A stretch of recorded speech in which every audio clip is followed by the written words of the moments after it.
In the previous episode, Clara and Gabriel faced a desperate escape through the dark forests. While trying to escape their relentless pursuers, they found temporary refuge in an abandoned railway station, where they discovered a mysterious map and ancient documents that may be connected to the secrets that surround them. But security has been short-lived, as the enemies are closer than ever. What do these findings mean, and how will they escape this new threat?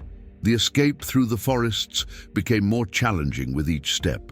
Clara and Gabriel, exhausted, ran to escape the headlights that cut through the darkness behind them. The voices of the pursuers echoed in the distance, but fear kept them in constant motion. After hours of walking through the dense forest, the two finally reached an old dirt road where they saw an abandoned building. Gabriel pointed to the place, and without thinking twice, the two headed there. The building, an old railway station, was covered in dust and moss. Despite the state of abandonment, it was a better shelter than the dark forest. Gabriel did a quick sweep to make sure the place was empty, while Clara, with her heart racing, leaned against a wall and tried to catch her breath. "Do you think they'll meet us here?" Clara asked, her voice trembling. Gabriel replied firmly, although his look betrayed the concern. "We can't stay long, just enough to rest and plan the next step." While Clara tried to process everything that had happened, Gabriel found an old lantern and lit it, illuminating the interior of the building. The environment was cold and silent, but it brought a strange comfort in the midst of the chaos. He improvised a place for both of them to sit, and began rummaging through a backpack they had managed to save. "We need to get to Marseille as soon as possible," he said. "My friend Jacques can help us. He has the right contacts, and if there's anyone who knows how to deal with these kinds of people, it's him." Clara nodded, but couldn't hide her doubt. "What if they're already waiting for us there?" Gabrielle sighed, aware that her concerns were valid. "We have no choice. Jacques is our only hope." While they were arguing, Clara noticed something strange in the place. A small chest was hidden under a pile of wood, partially buried. Curiously, she pulled it out, and when she opened it, she found old papers and a map. Gabriel approached, intrigued. "This looks like decades ago," he said, scanning the map. "But why would I be here?" Clara looked at him, feeling that this find could have some connection with what they were experiencing. What if this is no coincidence? Gabriel analyzed the documents carefully.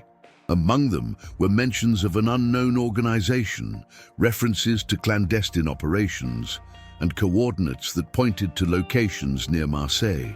He put everything in his backpack, saying, "This could be important. Let's take it." As the night progressed, the two decided to rest for a few hours before continuing, but none of them could sleep soundly. The silence of the station was unsettling, broken only by the distant sounds of the forest. Clara wondered if her life would ever return to normal, while Gabriel, lying next to her, silently planned his next steps. The dawn brought new hope, but also new challenges. As they were preparing to leave, Clara heard a noise coming from outside. Gabriel motioned for her to be quiet as he approached a window to peek. Two men stood near the entrance, clearly looking for something or someone. Clara's heart raced. "They found us," she whispered, holding Gabriel's arm. He looked at her, his eyes fixed and determined. "Not yet. We will leave here without being seen." They began to move carefully, using the shadows to avoid detection. The old map found in the trunk now looked like more than a simple find. It was a sign that they were on to something much bigger than they imagined. If you're eager to uncover the mysteries surrounding Clara and Gabriel, be sure to support the series. Subscribe to the channel so you don't miss the next chapters. Leave your like to help us continue bringing this exciting story, and share in the comments your theories about what may be behind the mysterious map found. Your participation makes all the difference. Clara and Gabriel moved in absolute silence, each step carefully calculated not to attract the attention of the men circling the station. Gabriel led the way, guiding Clara down a narrow corridor that ended at a weathered side door. He gestured for her to wait while he checked if it was safe.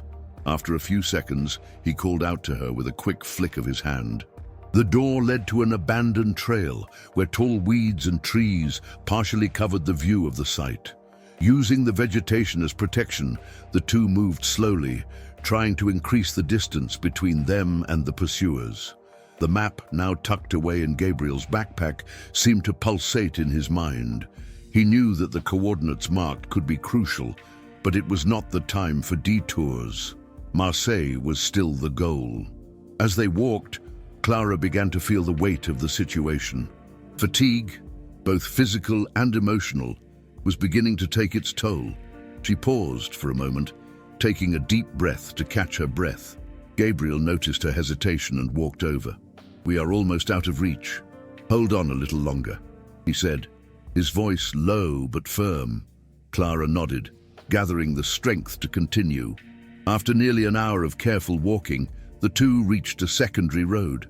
Gabriel spotted a vehicle in the distance, an old van, apparently belonging to a local farmer. He had a risky idea. "If we can hitch a ride, we will gain a lot of time, but we need to be quick and discreet."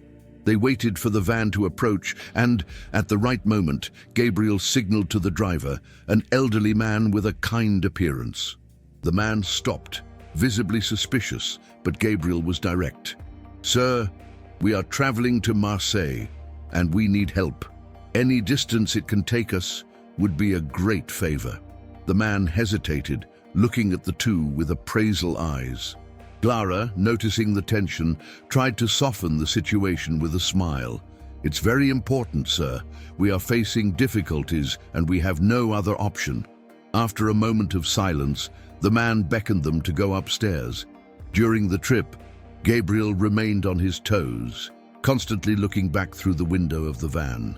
Clara, on the other hand, tried to relax, although the thoughts about the map and the documents did not leave her mind. After a few minutes of silence, the driver finally spoke. "You seem to be running away from something." Gabriel and Clara exchanged quick glances before Gabriel replied, "We're in a complicated situation, but we don't want to cause you trouble." The driver shook his head, as if he had already expected a vague answer. "Marseille is a dangerous place lately. A lot of things going on there that are nobody's business." This observation intrigued Clara. "What kind of things?" she asked, trying not to sound desperate. The man shrugged, his eyes fixed on the road. "Conversations about secret groups, people disappearing.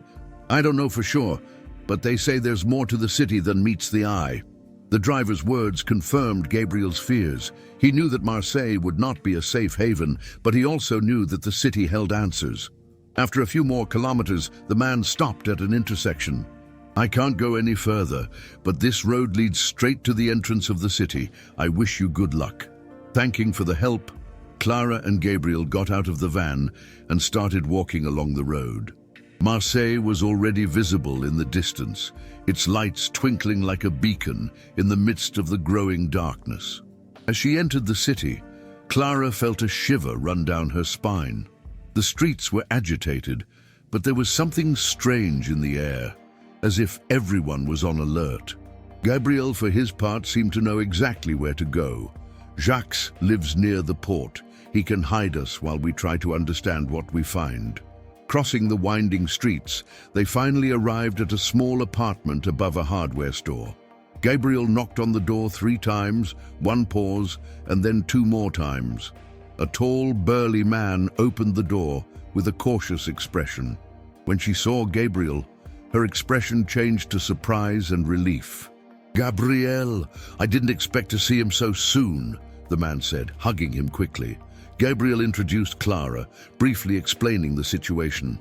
Jacques invited them in, and after closing several locks on the door, asked, "So, what did you bring this time?" Gabriel removed the map and documents from his backpack, placing them on the table. Jacques studied everything carefully, frowning. "This is no joke. These symbols and coordinates, they are linked to an organization that has been operating in the shadows for decades. And what's more worrying, they don't like to be exposed." Clara watched in silence, feeling the weight of Jacques' words. Gabriel crossed his arms, clearly worried. "They are already behind us. We need to find out what that means before they catch up with us." Jacques nodded, but his gaze was grave. "Marseille is not safe for you right now, but I can help figure out what's behind it." As they discussed their next steps, a loud sound coming from the street interrupted them. Jacques looked out the window and quickly returned. "You were followed. They're already here." The sound of quick footsteps and voices in the distance echoed through the narrow streets of Marseille. Clara, Gabriel, and Jacques went into an organized frenzy, each moving quickly through the small apartment, collecting what would be essential for an imminent escape. Jacques removed a trapdoor hidden under a worn carpet, revealing a passage that led to an old tunnel. "This exit will take them to the back of the port market," explained Jacques, as he handed Gabriel a flashlight and a rudimentary map. "Follow these instructions, and you will find an exit near Dock 13. That's where you can take a boat to get out of here." Clara, breathing deeply to calm herself, took her backpack with the documents and looked at Jacques. "And you, won't you come with us?" He shook his head. "Someone needs to delay them. If we all run away, they will track us down easily. I trust that Gabriel knows what to do. Go now, without looking back." Gabriel hesitated, but the determination in Jacques' eyes was unwavering. "Thank you, my friend," Gabriel said, shaking Jacques' hand firmly before helping Clara down the passage. As soon as the trapdoor was closed, they heard Jacques moving heavy furniture to cover up the entrance. The tunnel was damp and cramped, the smell of sea air mixed with mold, making the air heavy. Clara used the light of the flashlight to light the way, while Gabriel analyzed the map in search of important landmarks. The sounds above them grew farther and farther away, but the tension did not subside. As they followed, Clara tried to ease the tense atmosphere. "Have you used this kind of route before?" he asked, trying to distract his mind from the impending danger. Gabriel replied with a faint smile. "More times than I care to admit. Jacques and I used to use them to smuggle important documents. These tunnels are old, built during wars to transport supplies." The two continued, finding forks that forced Gabriel to consult the map repeatedly. The feeling of being followed never left them, and Clara often looked over her shoulder, fearing that she would find someone chasing them. After what seemed like an eternity, they finally spotted a faint light at the end of the tunnel. When they emerged, they were greeted by a port market in full swing. Fresh fish were unloaded from boats, merchants shouted to attract customers, and the sound of seagulls cut through the salty air. The chaos of the market was a perfect hiding place, but also a breeding ground for danger. Gabriel quickly guided them toward Dock 13, keeping Clara close as they navigated the crowds. "They can be around here mixed with people," he warned, his tone low and firm. Clara just nodded, aware that every step was crucial. When they arrived at the dock, they found a small boat moored, apparently abandoned. Gabriel checked the area before helping her board. "It's not the best, but it will do." He started working on the engine, while Clara stood guard. The sound of familiar voices made his heart race. Clara turned to see two men, clearly part of the group that was chasing them, approaching from the side. Without thinking twice, she pulled Gabriel to bend down. "They're here," she whispered, panic evident in her voice. Gabriel quickly analyzed the situation. "We need to act fast. If they catch us, we won't have another chance." He finished preparing the engine and whispered to Clara, "When I start the boat, hold on tight. Let's get out quickly." As soon as the engine roared, the men noticed his presence and began to run towards them. Gabriel sped up, and the boat shot away from the dock, leaving waves of churning behind it. Shots were fired, hitting the surrounding water, but the boat managed to escape the line of fire. Clara, still trembling, looked at Gabriel, who was focused on navigating the rough waters. "Where are we going now?" she asked, her voice trembling. Gabriel looked at the horizon, where the sea seemed to merge with the sky. "Wherever the map takes us, but we need to prepare. This is far from over." As the boat disappeared over the horizon, Marseille continued to buzz with activity. Jacques, now trapped in his apartment, faced the men who invaded the place. He knew he was risking everything, but a glance toward the hidden trapdoor gave him the certainty that he had made the right choice. On the other side of town, pursuers gathered, visibly frustrated by the escape. One of them spoke on the phone, his expression gloomy. "They escaped, but not for long. We know where they will be. Prepare the team." The boat trip, despite being free from immediate persecution, did not bring the relief that Clara and Gabriel had hoped for. The sea, vast and seemingly infinite, reflected the uncertainties of their lives. Sitting side by side, they barely exchanged words. The silence between them was heavy, filled only by the sound of the engine and the waves crashing against the hull. Gabriel broke his silence. "This map is not just a piece of paper. He is the key to something bigger, Clara. Something that not even Jacques could fully explain to me." He held out the map to her, pointing to hand-drawn marks. "These points, these notes, they are not just local. They are clues. Clues that lead to something our enemy fears will discover." Clara took the map, studying it carefully. Although her mind was overloaded, she realized that the adventure they were living was more than an escape. It was a journey to unravel a deep secret, something that could change their lives and, perhaps, the history that surrounded them. "Why didn't Jacques tell us everything? Why did he choose to stay behind?" she asked, her voice full of conflicting emotions. Gabrielle sighed, looking at the horizon. Jacques was always a man of sacrifices. He knew someone had to stay to slow them down, and in a way, he trusts us to continue that mission. But it also means that we have to be ready for anything. There is no more room for hesitation. As night fell, the sky lit up with a blanket of stars. Clara, despite her weariness, found brief comfort in the vastness above. However, his reverie was interrupted by a peculiar sound coming from the engine. Gabriel immediately stood up, checking the machinery. "This is not good. It seems that we are losing power. It could be a leak." Clara helped Gabriel search the boat for tools and materials that could help.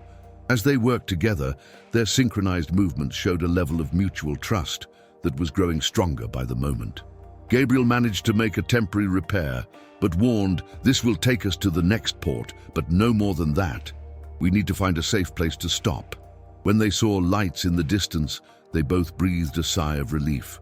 It was a small coastal village, with illuminated houses and anchored boats. The tranquil atmosphere contrasted sharply with the chaos they left behind. Gabriel maneuvered the boat to a makeshift dock, where an elderly fisherman watched them curiously. "You don't look like tourists," the man said, frowning. Gabriel, always quick with his words, replied, "We had an engine problem, and we need help. Do you know anyone who can offer us repairs?" The man looked them up and down before nodding. "Follow me. My nephew works with engines. He can take a look." The village was a picturesque place, with cobblestone streets and lanterns hanging from wires that swayed in the wind. As they followed the fisherman, Clara felt a strange sense of security, as if this place was isolated from the dangers of the world. But she knew that this tranquility was only a temporary illusion. While the fisherman's nephew worked on the boat, Gabriel and Clara took the opportunity to rest at a small local inn. Sitting on a balcony overlooking the sea, Clara finally asked, "Have you ever thought about what will happen if we manage to unravel the mystery of the map? What happens next?" Gabriel, looking at the waves that shone in the moonlight, replied, "I think about it all the time, but at the moment, our focus needs to be on the next step. If we start thinking too much about the future, we can lose sight of the present, and the present demands strength and clarity from us." That night, as Clara tried to sleep, restless dreams took over her mind. Images of Jacques, chases, and a mysterious vault filled his thoughts. When she woke up, Gabriel was on the porch, analyzing the map again. "I've figured something out," he said, holding the paper firmly. The episode ends with Gabriel pointing to a new location on the map, his eyes shining with a mixture of excitement and concern. "That's where we should go. But Clara, this may be the most dangerous part of our journey."